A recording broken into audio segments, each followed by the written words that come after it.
நல்லது செய்வது தப்பா?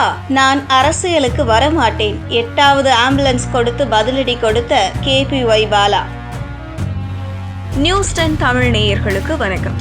விஜய் டிவியில் ஒளிபரப்பான கலக்கப்போவது யாரு நிகழ்ச்சி மூலம் மக்கள் மத்தியில் பிரபலமானவர் நடிகர் பாலா. தனது நகைச்சுவை திறமையால் ரசிகர்களை கவர்ந்த இவர், மறுபக்கம் தான் சம்பாதித்ததை மக்களுக்கு உதவுவதிலும், குறிப்பாக ஆம்புலன்ஸ் வாங்கி கொடுப்பதிலும் செலவிட்டு பலரின் பாராட்டை பெற்றார். ஆனால் அவருடைய உதவிகள் குறித்து சிலர் விமர்சித்து வந்த நிலையில், இப்போது 8வது ஆம்புலன்ஸை வாங்கி கொடுத்துள்ள பாலா, செய்தியாளர்கள் சந்திப்பில் விமர்சித்தவர்களுக்கு நறுக்குன்னு பதிலடி கொடுத்துள்ளார். நடிகர் பாலா வெறும் காமெடி நடிகராக மட்டும் இல்லாமல் தனது சமூக அக்கறையின் மூலம் பொதுமக்களின் மனதில் இடம் பிடித்தவர்.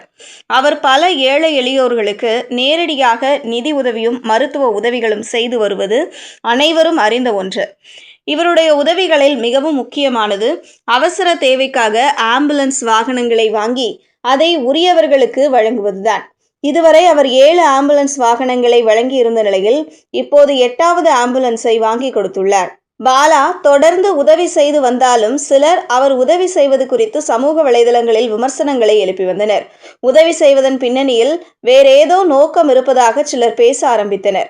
இந்த நிலையில் 8வது ஆம்புலன்ஸை வழங்கிய பிறகு செய்தியாளர்களிடம் பேசிய பாலா, தன்னை விமர்சித்தவர்களுக்கு பதிலடி கொடுத்தார். என்னை பற்றி சிலர் விமர்சித்துக் கொண்டிருக்கிறார்கள். இங்கு நல்லது செய்வது தப்பா அல்லது நான் நல்லது செய்வது தப்பா என்பதுதான் எனக்கு கேள்வி.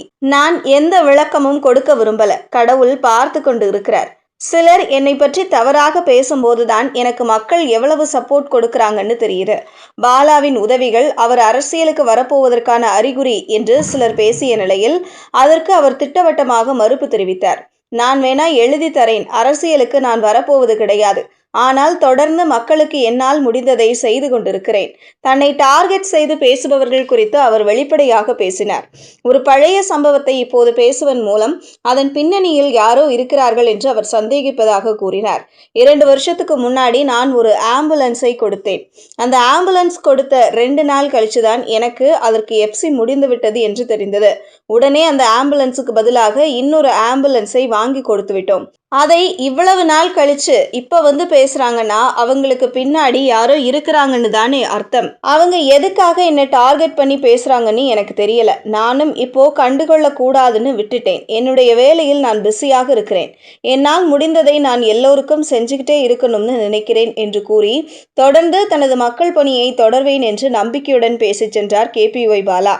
தொடர்ந்து விமர்சனங்கள் வந்தாலும் தனது வேலையையும் சமூக சேவையையும் நிறுத்தாமல் பாலா செய்வது அவருடைய உண்மையான சமூக பொறுப்பை வெளிப்படுத்துகிறது.